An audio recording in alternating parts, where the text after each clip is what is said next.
Hoje eu quero dar sequência com vocês e encerrar essa série. Se você não assistiu os sermões do capítulo 3 e do capítulo 4, e nem do capítulo 1 e do capítulo 2, que foi no ano passado, está lá nas nossas redes sociais. Dá um pulinho lá no Spotify, no YouTube, você encontra elas aí nesse QR Code e você vai ter a oportunidade de assistir. É uma série longa, uma série de exposição bíblica, então nós vamos expor todo o livro de Eclesiastes, vai levar uns 6 anos, mas segura na minha mão e a gente vai junto. Hoje eu quero seguir com vocês no capítulo 4, e a gente vai ler do versículo de número 4, onde nós terminamos no domingo passado no versículo 3, e hoje nós vamos olhar para o versículo 4 até o versículo de número 16, encerrando esse capítulo essa manhã.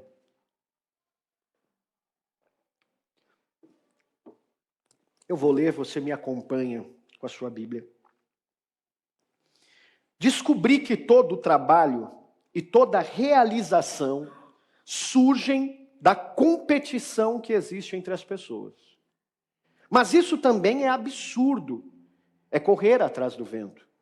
O tolo cruza os braços e destrói a própria vida. Melhor é ter um punhado com tranquilidade do que 2 punhados à custa de muito esforço e de correr atrás do vento. Eu descobri ainda outra situação absurda debaixo do sol. Havia um homem totalmente solitário, ele não tinha filho nem irmão, ele trabalhava sem parar, contudo, os seus olhos não se satisfaziam com a sua riqueza. Ele sequer se perguntava, para quem eu estou trabalhando tanto e por que razão deixo de me divertir? Isso também é um absurdo, é um trabalho por demais ingrato. É melhor ter companhia do que estar sozinho, porque maior é a recompensa do trabalho de 2 pessoas. Se um cair, o amigo pode ajudá-lo a levantar-se, mas pobre do homem que cai e não tem quem o ajude a levantar-se. E se 2 dormirem juntos, eles vão manter-se aquecidos. Como, porém, manter-se aquecido sozinho? Um homem sozinho pode ser vencido, mas 2 conseguem defender-se. Um cordão de 3 dobras não se rompe com facilidade. Melhor é um jovem pobre e sábio do que um rei idoso e tolo que já não aceita a repreensão. O jovem pode ter saído da prisão e chegado ao trono, ou pode ter nascido pobre no país daquele rei. Percebi que ainda assim, o povo que vivia debaixo do sol seguia o jovem, o sucessor do rei. O número dos que aderiram a ele era incontável. A geração seguinte, porém, não ficou satisfeita com o sucessor. Isso também não faz sentido, é correr atrás do vento. Curve a sua cabeça, eu quero orar com você. Deus bendito, obrigado por tua palavra essa manhã. Inspirada, autoritativa, guia para os nossos pés neste mundo caído, empoeirado. A minha oração é que o Senhor nos ajude, apesar das dificuldades da vida que enfrentamos, a desfrutarmos de contentamento. Entendermos que todas as lutas e desafios, tudo aquilo que nos propomos a fazer, a forma como nos dedicamos às coisas, deve ser vivida debaixo desse sol, na perspectiva de que o Senhor nos deu tudo aquilo que precisamos. E por isso não precisamos de mais nada. Abre os nossos olhos, muda a nossa vida, para a glória do teu nome, Jesus. É assim que oramos. Eu nasci no interior de São Paulo e eu tive o privilégio que crianças do nosso tempo não têm. O privilégio de brincar na rua, de voltar para casa com a tampa do dedão estourado e a mãe colocar mertiolate, aquele que ardia, sabe? Aquele que dava aquela ardidinha e você ficava com medo de chegar aquela telhazinha no seu dedo. Eu brinquei muito na rua, eu adorava jogar bola. Então, eu tinha uma sede incansável por futebol e eu acordava de manhã, tomava café e eu já ia para a rua jogar bola. E ficava o dia inteiro, não importa se estava frio, se estava chovendo, aqueles meninos eram viciados em futebol. A bola estourava, a gente dava um jeito, pegava meias e fazia a bola, mas a gente jogava. A minha mãe me chamava para almoçar, eu vinha almoçar, às vezes comia correndo, porque eu queria voltar para jogar bola, e ficava o dia inteiro jogando bola. Quando a infância já virou ali com um senso de responsabilidade das coisas da escola, eu queria que a aula acabasse porque a gente jogava bola até a noite. Tinha o futebol dos vampiros, que a gente chamava, porque a gente ficava até de madrugada jogando bola. Era uma época muito boa. Eu tinha sede por estar com aquelas pessoas, sede por praticar aquele esporte, sede por jogar futebol. E eu nem era tão bom assim, irmão, mas eu gostava de brincar e de estar com eles. Aquilo satisfazia a minha alma, me enchia, me completava.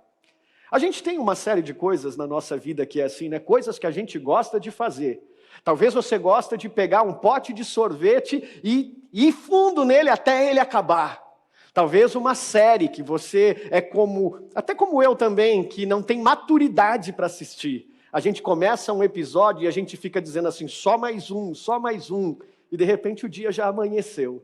A gente tem coisas que a gente se apega, que a gente faz, que a gente gosta, e essas coisas, elas nos preenchem, elas nos satisfazem. Às vezes, quando a gente percebe que o dia está amanhecendo depois de mais um episódio da série, a gente fica frustrado. A gente fala, puxa, como é que eu vou trabalhar agora? Mas a verdade é que eu e você, como eu disse no domingo passado, nós somos seres sedentos. Nós temos sede de coisas. Algumas coisas são brincadeiras, outras coisas são comida, outras coisas são diversão, outras coisas são filmes, músicas. Talvez a sua sede seja por conquistar coisas. Talvez sua sede seja por trabalho. Talvez sua sede seja por diplomas na parede, mas a verdade é que eu e você, seja naquilo que a gente faz, nós somos seres sedentos. E nós somos seres sedentos não por causa da queda, mas porque Deus nos fez seres sedentos. Na palavra de Deus, em Gênesis 2, quando Ele cria o homem, nós vimos isso domingo passado, você se lembra? Deus soprou sobre as suas narinas o fôlego de vida, e o texto vai dizer que Deus fez o homem alma vivente. Mas a palavra ali hebraica é nefesh, e essa palavra nefesh, ela tem essa ideia de gutural, de algo que nos faz falta, de garganta seca, de sede por coisas. E Deus, quando então soprou sobre o homem o fôlego de vida, Ele o fez nefesh vivente. Essa ideia de que nós estamos sempre buscando por coisas a fim de satisfazer a nossa sede, a nossa necessidade. A nossa necessidade antes da queda era por Deus. Todos os dias Deus descia no jardim e nós nos satisfazíamos nele, nos contentávamos nele. Nós tínhamos prazer em dizer a Ele como foi o nosso dia. Ele chegava em Adão e falava, e aí Adão, qual foi o nome dos animais que você deu hoje? Como foi? Eva deu trabalho hoje para você? E aí Eva, Adão, como é que foi hoje? E nós nos satisfazíamos em Deus. Mas na queda, nós começamos a flertar com aquilo que Deus disse que não éramos para flertar.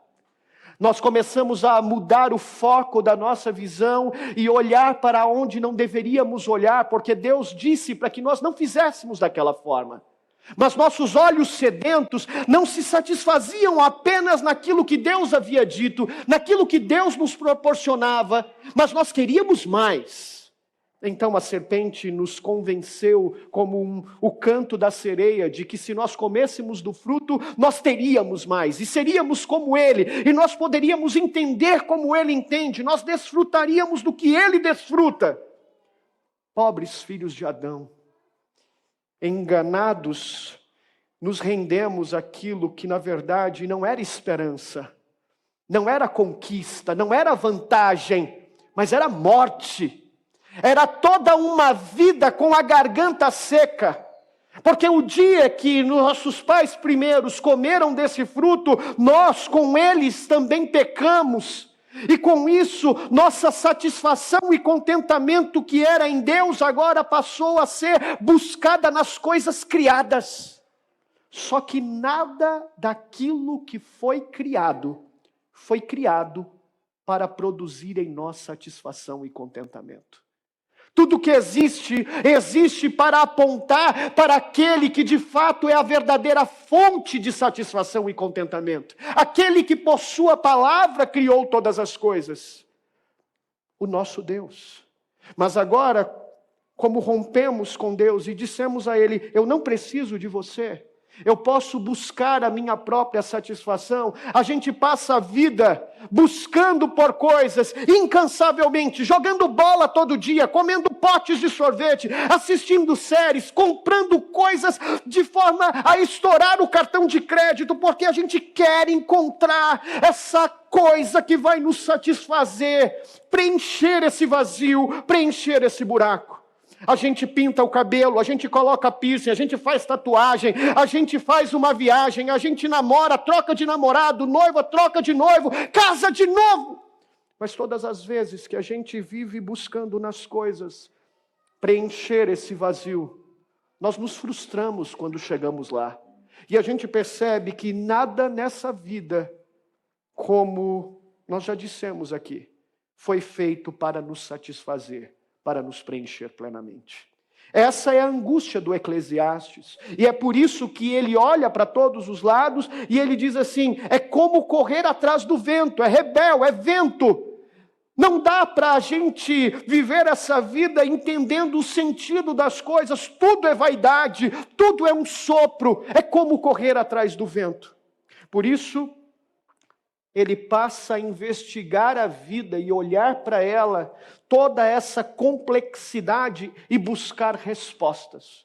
Mas como eu já disse a você, as respostas não estão debaixo do sol.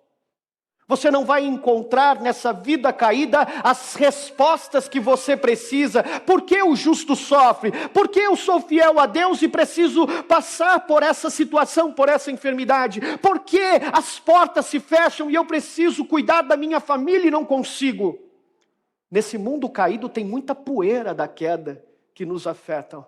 Agora, como eu posso, compreendendo essa realidade caída, de que nada nessa vida vai me satisfazer, deixar de viver, correr, me buscar satisfação atrás das coisas, porque elas não vão me satisfazer, como eu consigo, apesar delas, entender como me satisfazer em Deus, encontrar satisfação e contentamento, mesmo quando as coisas não vão bem.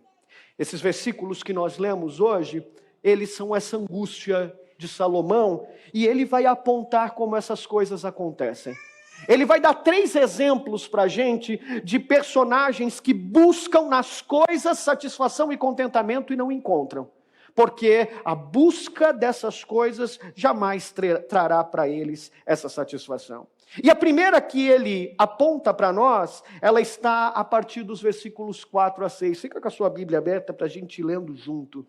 E você vai perceber que ele fala sobre uma falta de contentamento na providência e no cuidado de Deus. Ele aponta para 2 personagens que eles vivem em opostos diferentes, naquele paralelismo que a gente já conversou aqui, e ele explica 2 homens vivendo em situações opostas.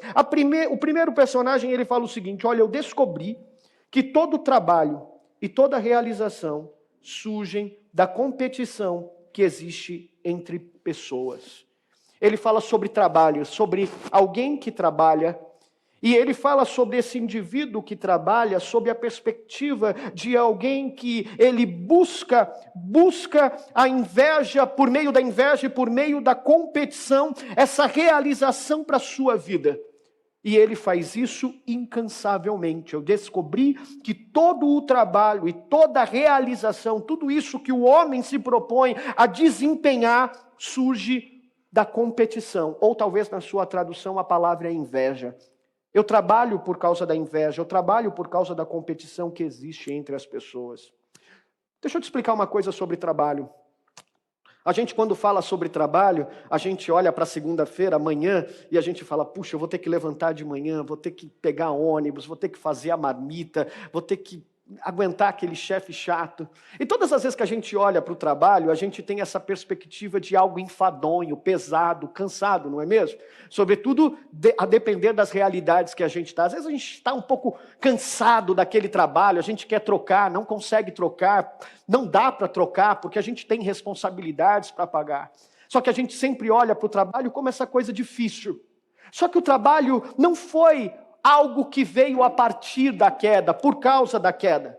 O trabalho é uma dádiva de Deus. Deus criou o trabalho. Deus é um Deus que trabalha. Se você olha para o início da palavra de Deus, você vai ver que o Senhor, nosso Deus, que criou a todas as coisas, Ele estava trabalhando. A terra era sem forma e vazia, e por causa da sua palavra, no primeiro dia, Ele trabalhou e trouxe ordem ao caos, foi trazendo forma para as coisas, preenchendo o vazio. Segundo dia, terceiro dia, quarto dia, quinto dia, um Deus empenhado em todos os dias trabalhar. Ou seja, o trabalho não surge por causa do pecado. Olha, Adão, agora que você pecou, então você vai suar a camisa. Não vai ser fácil para você viverá do suor do seu trabalho. Sim, isso é verdade. Mas o trabalho já existia antes da queda e existia como uma dádiva de Deus. E o nome disso nós chamamos de mandato. Um mandato que o Senhor deu ao homem, um mandato cultural, de fazer cultura, arquitetura cultural, de dar nome às coisas, de criar formas, de criar as coisas. Deus chamou o homem e a mulher para serem parceiros dele na missão de trazer ordem e forma à terra, aquilo que ele criou e preencheu. Portanto, desde o princípio, meu irmão, Deus nos deu o trabalho como uma bênção, como uma dádiva. Mas o problema foi a queda. A queda empoeirou as nossas ideias e visões sobre trabalho. E por isso ele ficou enfadonho, por isso ele ficou pesado, por isso ele ficou desgastante, por isso a gente não encontra satisfação. A gente se forma na faculdade para ser engenheiro, e aí a gente vai trabalhar como engenheiro, descobre que não era bem aquilo, aí a gente quer fazer outra faculdade, dá uma ressignificada na nossa vida profissional. A gente bate cartão, mas agora a gente quer ser empreendedor. Essa palavra está em moda, está bonita agora essa palavra. A gente quer ser empreendedor, porque eu não quero mais bater cartão para ninguém. Ou a gente quer sair do empreendedorismo e falar, não deu certo, não tem cliente, eu vou voltar a bater cartão. Por quê? Porque o pecado trouxe uma poeira para isso que era uma dádiva de Deus.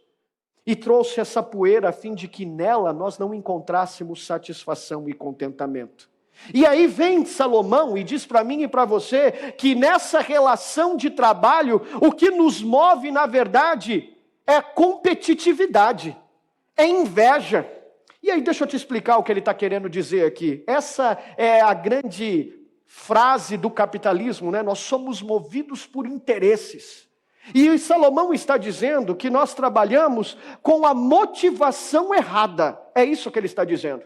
Os nossos olhos estão em outro lugar e não naquele lugar que deveria estar. E ele diz que os nossos olhos estão numa busca por coisas, por interesse.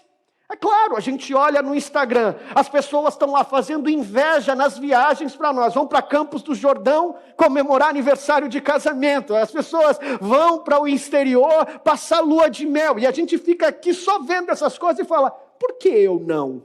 Não é? Por que eu não posso? Coloca aquele tênis bonito, coloca aquela roupa de marca, coloca o perfume que comprou, o carro zero, e ainda faz aquela selfie, diz, isso daqui é bênção de Deus, e aí eu não tenho carro, eu falo, então eu não sou abençoado. Que coisa difícil, que mundo caído, cheio de pó. Então, qual é a solução do problema? Já sei, eu vou trabalhar, porque quando eu trabalhar, eu vou ter as mesmas coisas que essas pessoas têm. Eu vou poder viajar, eu vou poder ir no restaurante e postar aquela foto bonita do prato de comida, que eu não entendo, né? Mas tudo bem.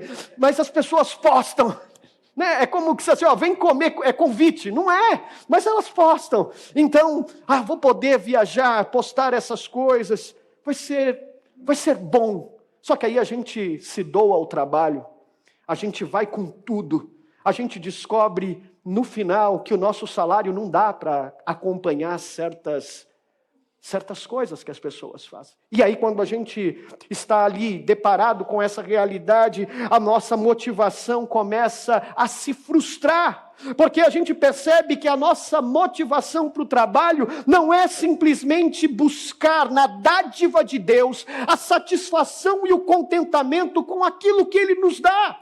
É um salário mínimo que você está recebendo agora? Deus seja louvado por esse salário mínimo que você está recebendo. Você ganha 2, 3 dígitos. Deus seja louvado por 2, 3 dígitos. Mas o que nos move é a certeza de que há um Deus no trono do universo que cuida de nós e nos deu tudo aquilo que precisamos. Não importa o que seja. Mas nós ganhamos um salário mínimo, já não dá nem para eu comprar o meu perfume. Imagina, então eu vou fazer hora extra, porque eu preciso ter mais. E quando eu faço hora extra, eu vou descobrindo cansaço, enfado, desgaste, burnout. Uma série de doenças da alma vão chegando, mas eu preciso dessas coisas. Desculpe eu te decepcionar essa manhã, meu irmão. A maior motivação para o trabalho não é a competição humana. A maior motivação para o seu trabalho, para você acordar às 5 horas da manhã e pegar ônibus, fazer baldeação, lembrar na hora de passar na catraca que o ticket está vazio, ter que voltar tudo de novo. O que te move não são os interesses desse mundo caído, não são as coisas dessa vida caída. O que move você, o que deve mover você, é a compreensão que Deus deu a você tempos e estações na vida, e nesse momento Ele está cuidando de você dessa forma. É esse trabalho que Ele te deu, é esse sustento que Ele te deu. A provisão dEle está vindo desse lugar que você está. E sim, não é que você não pode ficar insatisfeito às vezes com padrões profissionais ruins, com chefes chatos, com gente que não quer ver o seu crescimento. Você pode, mas o que nós não podemos e de maneira nenhuma devemos é acreditar que são nessas coisas que nós vamos encontrar satisfação e contentamento. Então o que nos move a fazer todas essas coisas? A servir na igreja, a servir no nosso trabalho, a servir as pessoas, seja lá onde a gente se propõe a trabalhar e fazer. O que nos move é a certeza de que Deus está usando todas essas coisas, esse salário pequeno, esse salário grande, a cor do seu cartão de crédito, Ele está usando todas essas coisas para cuidar de você, nessa fase da vida que você está, nesse tempo da vida que você está, porque Ele é o nosso pastor, e como nosso pastor, Ele sabe o que nós precisamos. Agora, veja que interessante, Eclesiastes continua no versículo 5, e aí ele diz o seguinte, olha, por outro lado, tem aqueles que entenderam que essa vida frenética de trabalho não é boa por essa motivação. Uau, que legal. Mas aí o que eles fizeram? Foram para o outro extremo. Dá uma olhadinha no versículo 5. Ele diz o seguinte, o tolo, por sua vez, ele cruza os braços e ele destrói a própria vida. E talvez na sua tradução ele está assim, come a própria carne.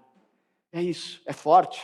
Essa palavra no hebraico, essa construção, ela é forte mesmo. É a impressão de alguém que está sentado no sofá, sabe aquela coisa, estilo Zeca Pagodinho, deixa a vida me levar, a vida leva eu? Teologia do teólogo Zeca Pagodinho. E aí ele entende que ele não precisa fazer nada. Deus não é dono de todas as coisas, Deus vai cuidar de mim. Não, Deus vai mandar o alimento, Deus vai prover todas as coisas. Não, tem gente demais nessa casa trabalhando. Meu pai trabalha, minha mãe trabalha. Por que eu preciso trabalhar? Não, é responsabilidade deles cuidar de mim. É mesmo, cara pálida? É mesmo que a gente vai acreditar na ideia de que a ociosidade é a melhor saída para uma vida frenética de trabalho competitivo? A gente vai acreditar que a satisfação para isso é a gente viver na ociosidade, diminuindo ritmos. Salomão vai dizer para a gente que esse indivíduo que acredita nisso é um tolo.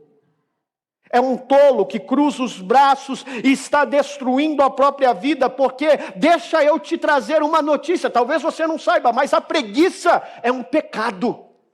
É um pecado porque Deus nos chamou para o trabalho. E há vários textos bíblicos, como em Provérbios capítulo 6, vai ter com a formiga o preguiçoso, como Paulo em 2 Tessalonicenses disse, se alguém não quer trabalhar, ele também não coma. Por quê, meu irmão? Porque a preguiça, a ociosidade, sob a perspectiva das lentes do Evangelho, é um pecado que eu e você cometemos. Só mais 10 minutinhos, não tem problema, né? Eu vou chegar atrasado, mas não tem problema.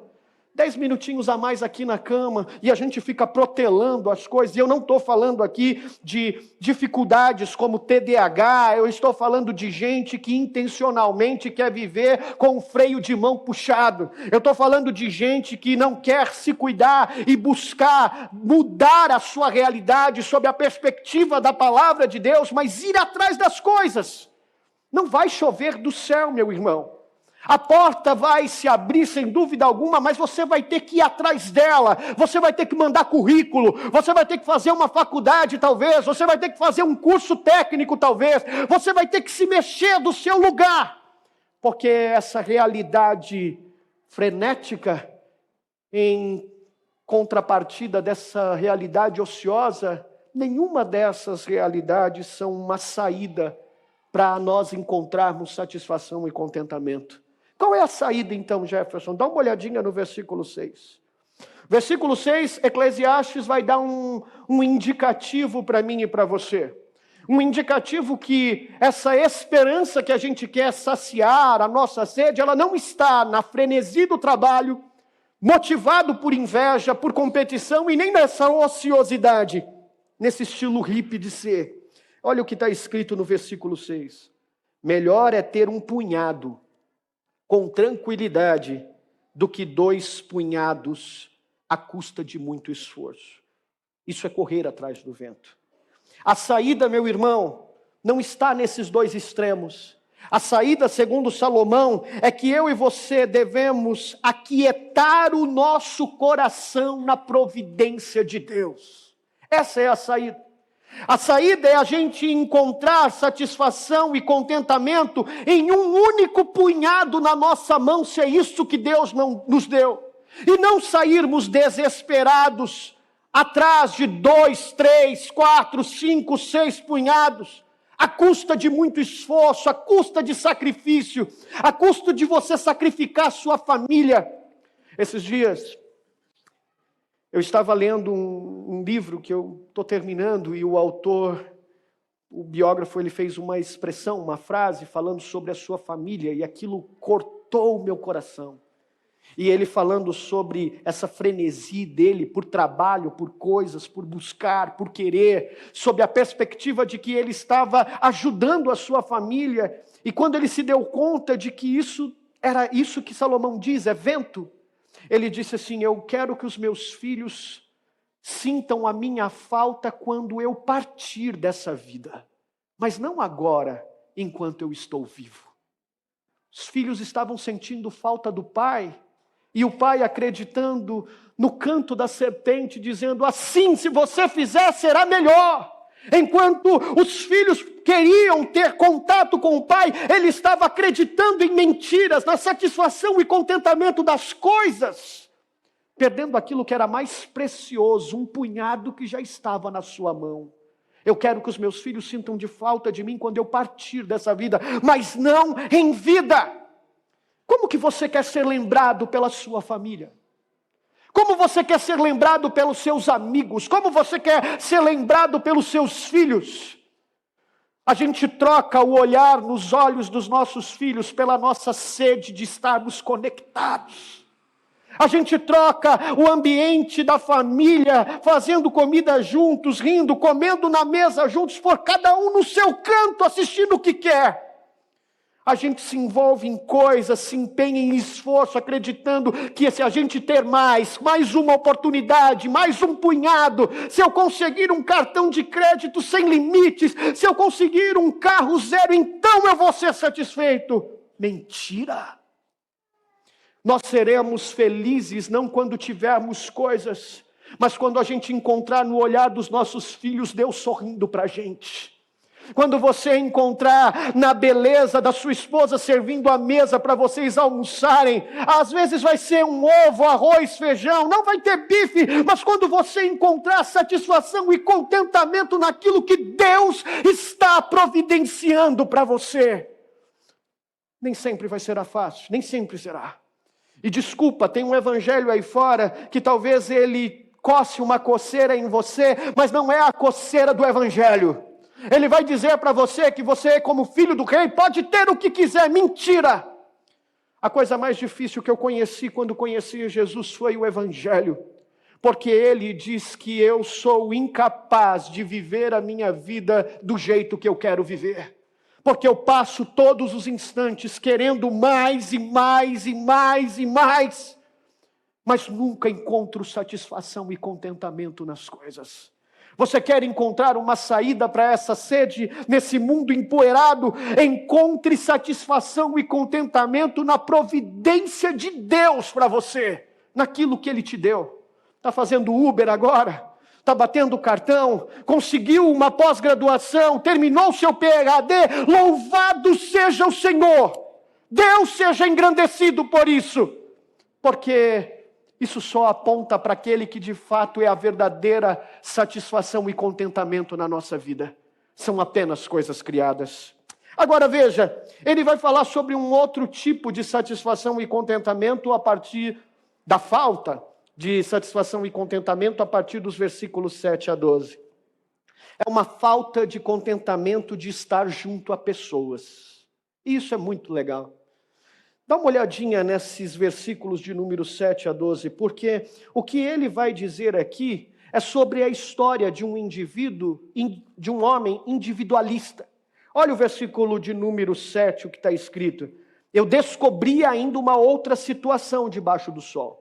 Tem mais uma coisa nesse mundo caído aqui que eu descobri. E o que é? Havia um homem, ele vai contar essa história, havia um homem totalmente solitário. Ele não tinha filho, ele nem tinha irmãos. O autor não vai dizer se ele era casado, mas muito provavelmente porque ele era solitário, ele também não tinha uma esposa. Só que esse homem, ele buscou preencher a ausência de pessoas com o quê? Olha a continuidade do versículo. Ele trabalhava sem parar. Só que Salomão vai fazer uma observação para esse homem. Ele diz assim, contudo, uma conjunção adversativa que fala assim, presta atenção, porque ele não tinha pessoas, buscou satisfação no trabalho, mas os seus olhos não se satisfaziam com a sua riqueza. O que Salomão está dizendo, irmãos, é aquilo que Gênesis nos disse. Nós não fomos criados para andarmos sozinhos. Não, isso é uma mentira.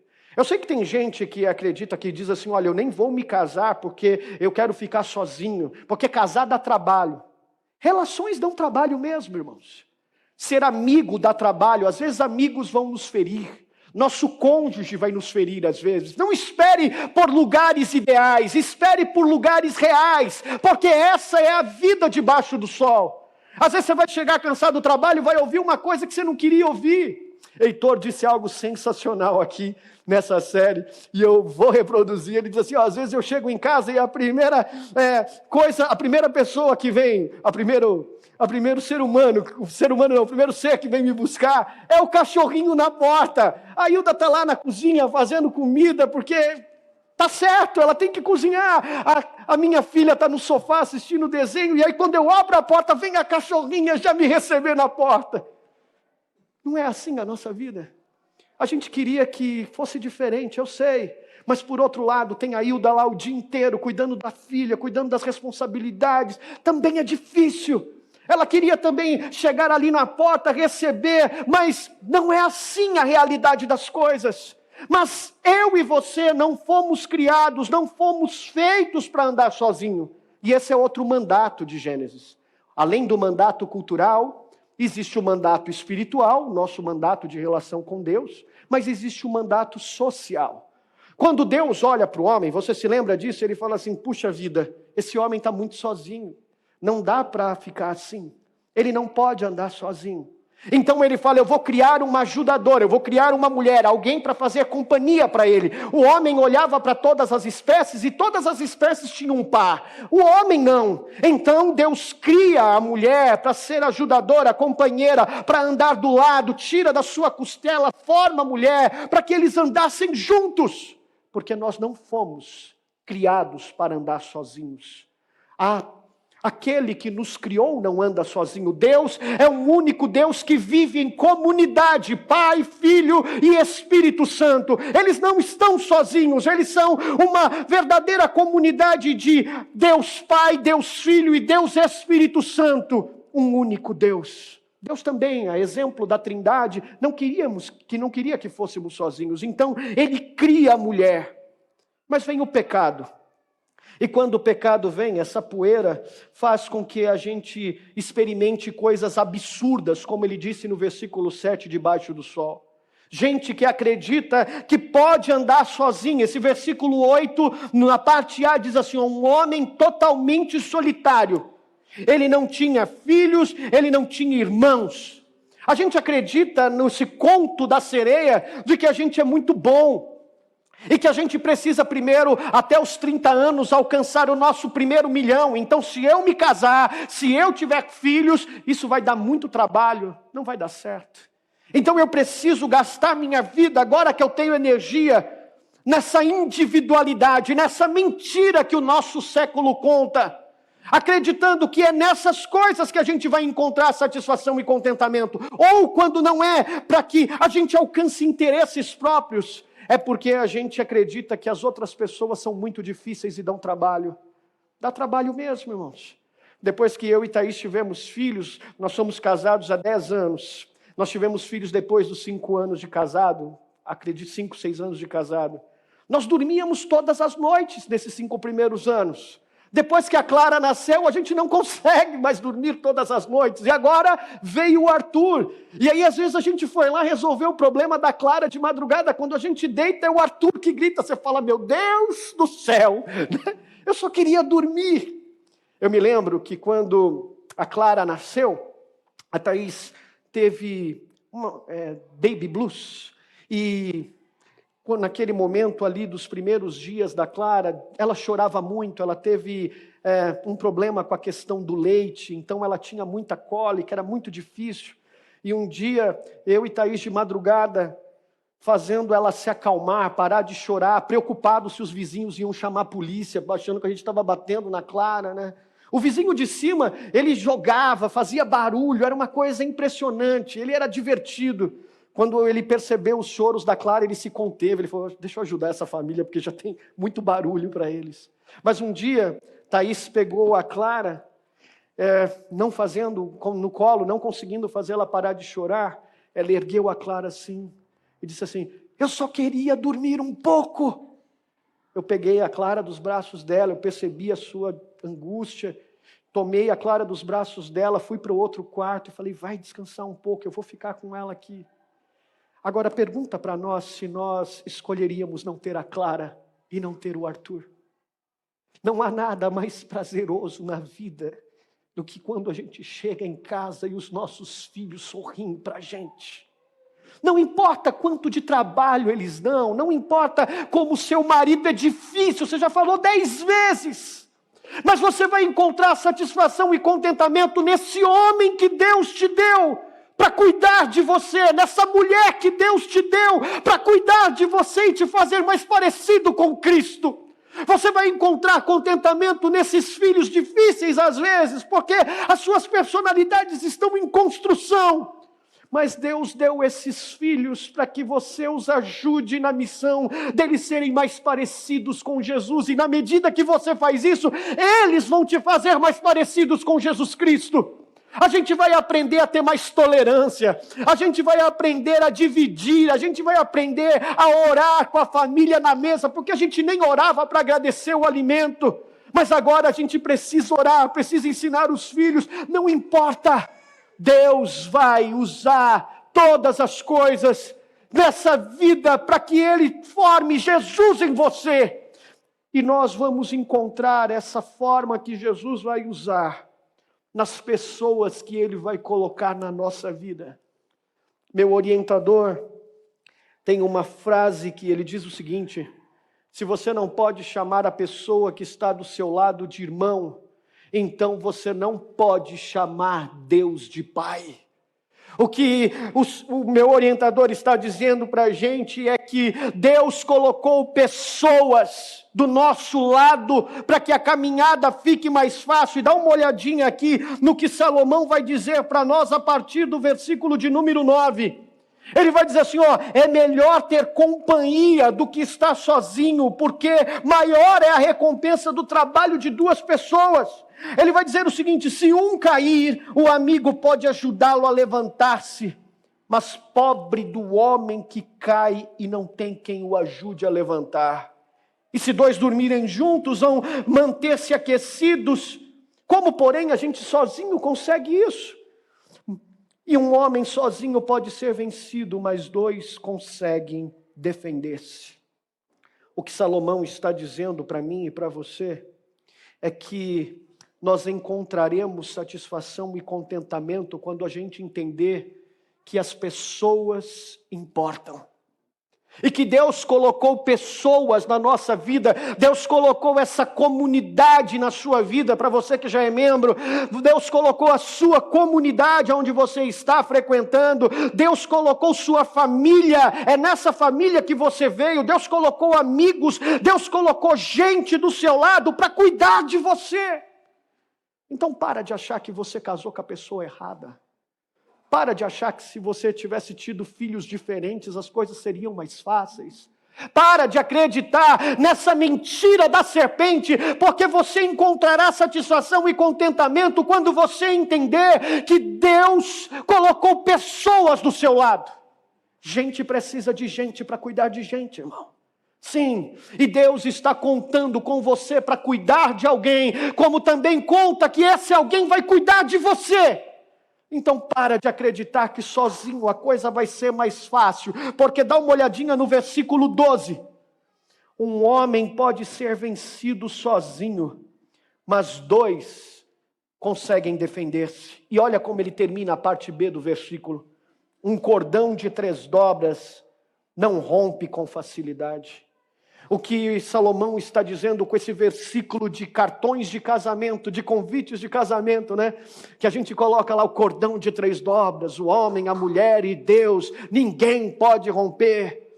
O que Salomão pode ser usado para casamento, mas o que ele está querendo dizer aqui é que quando nós nos unimos, quando membros diversos compreendem que a beleza da unidade não está na uniformidade, mas está na diversidade, porque peças diferentes se encaixam e então a beleza do quebra-cabeça aparece.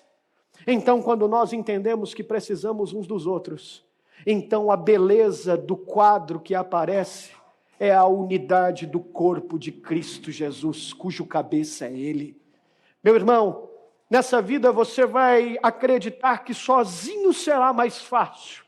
Mas a verdade, a saída é a compreensão de que a vida flui melhor ao lado de pessoas. Essas pessoas que Deus colocou na sua vida. Seja grato por isso. Nesse mundo empoeirado, é bom saber que se a gente bater o dedinho do pé na quina do sofá, a gente tem para quem ligar. Te contar uma coisa bem pessoal. Não quero que você se assuste com isso, mas esses dias eu, no trabalho, perdi a visão. Eu estava trabalhando e meus olhos do lado direito começaram a ficar confusos. Eu comentei com as pessoas do trabalho e, de repente, eu não conseguia enxergar. Eu via tudo embaçado. E aí eu liguei, peguei meu telefone, ainda quando estava conseguindo, e chamei o Heitor, ele trabalha do lado onde eu trabalho, bem próximo. E ele falou assim, você quer ir almoçar? Eu falei, não, eu quero que você me leve no hospital. Que convite, né?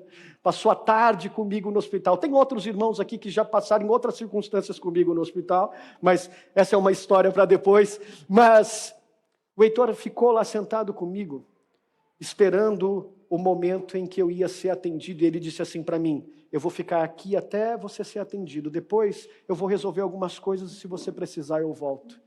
Como é bom saber, irmãos, que na vida A gente, quando bater o dedinho do pé na quina, a gente tem com quem contar.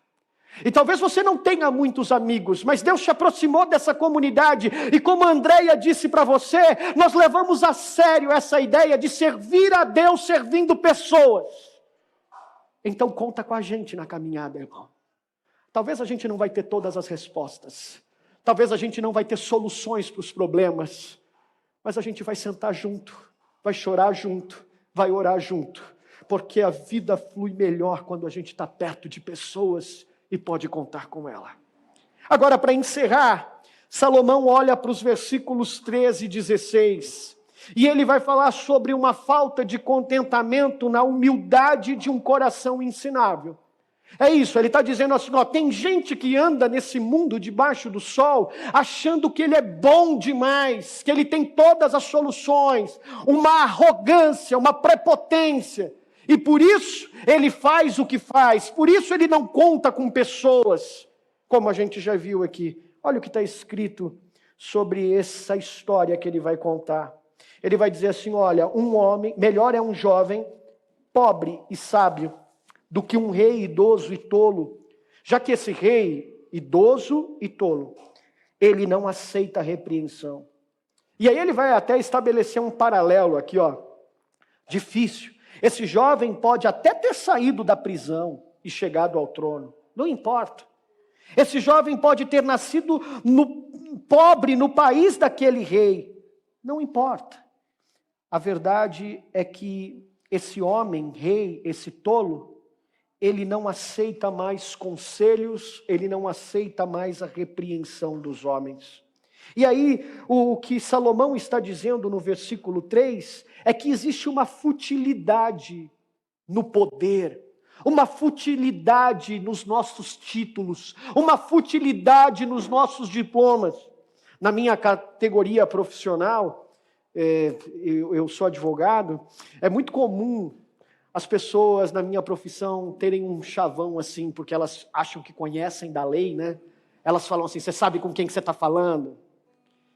Talvez na sua profissão, talvez aonde você trabalha tenham outras frases como essa de pessoas que acreditam que porque são reis, porque são idosas, elas já têm a sabedoria, o poder necessário ao ponto de não darem ouvidos a ninguém, de não aceitarem conselhos, ainda mais dos mais jovens, né? Quem é você para falar comigo? Não. Nós vamos encontrar satisfação e contentamento nessa vida caída, meus irmãos, quando a gente descobrir na humildade um coração ensinável para ouvir as pessoas que estão do nosso lado. Os poderes não permanecem, os títulos não permanecem. Olha o que disse o versículo 14, o jovem pode ter saído da prisão e chegado ao trono, ou seja, tomou o lugar do rei. Ele pode ter nascido pobre no país daquele rei. Mas olha o versículo 15. Não importa se ele saiu da prisão ou se ele era pobre. Olha, o povo que vivia debaixo do sol seguia esse jovem, o sucessor do rei. O povo não queria o rei. O povo não queria mais aquele homem que não era capaz de ouvir. O povo queria um sucessor. Sabe o que isso nos ajuda a entender? Que não há poderes que permanecem para sempre. Teu título não vai te ajudar quando você precisar. Não importa quantos diplomas estejam pendurados na sua parede, não importa quantos dígitos tenha na sua conta, não importa quanto de investimento você tem na XP, com que carro você anda, poderes são fúteis, e você não vai encontrar satisfação e contentamento neles. Jefferson, onde eu posso encontrar satisfação e contentamento? A beleza e contentamento está na simplicidade das coisas. Está em sabermos quem realmente somos, não importa quantos títulos estejam na parede, nós não somos bons, e tudo aquilo que temos é porque Deus nos deu, louvado seja Deus. Agora ele diz então no versículo 16, o número daqueles que aderiram a ele, esse jovem era incontável. A geração seguinte, mais uma vez reforçando a ideia de que os poderes não permanecem. A próxima geração, ela não quis, não ficou satisfeita com esse sucessor também. Porque nós somos nêfeges. A gente tem sede e a gente troca o rei por um sucessor.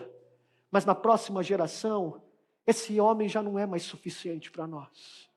Poderes são fúteis. Nossa garganta sempre será seca debaixo desse mundo caído. Onde eu vou satisfazer a minha vida, Jefferson?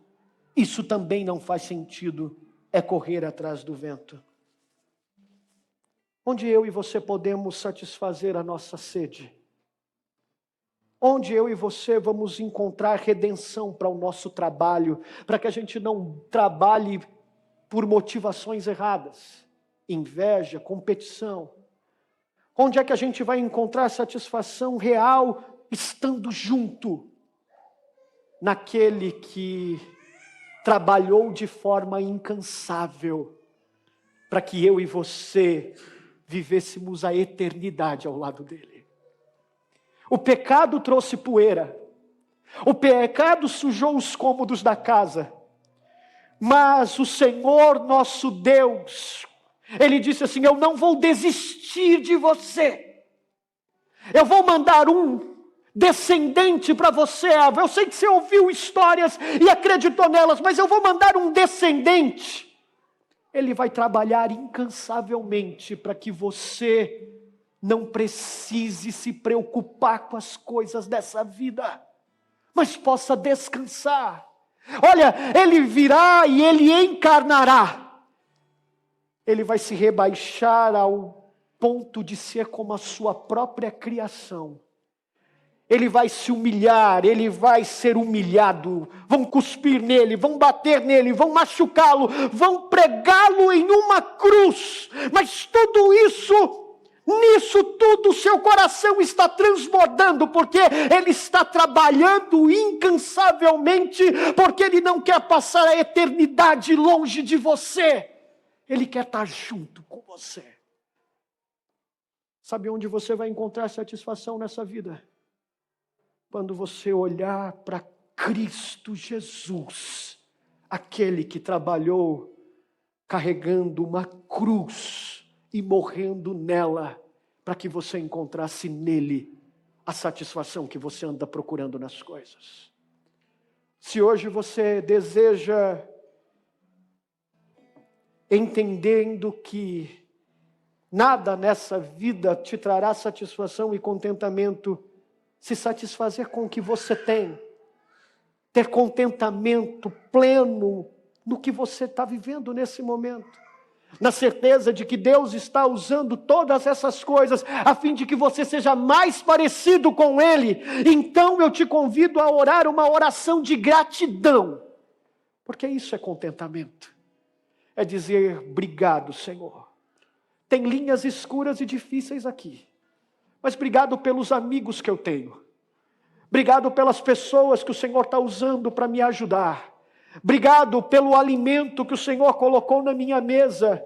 Obrigado pelo salário, pelo trabalho que eu tenho. Obrigado pelo desemprego, porque mesmo desempregado não tem faltado o teu cuidado na minha vida. Obrigado, Senhor. Se você quer orar comigo, curve a sua cabeça. Obrigado, Senhor.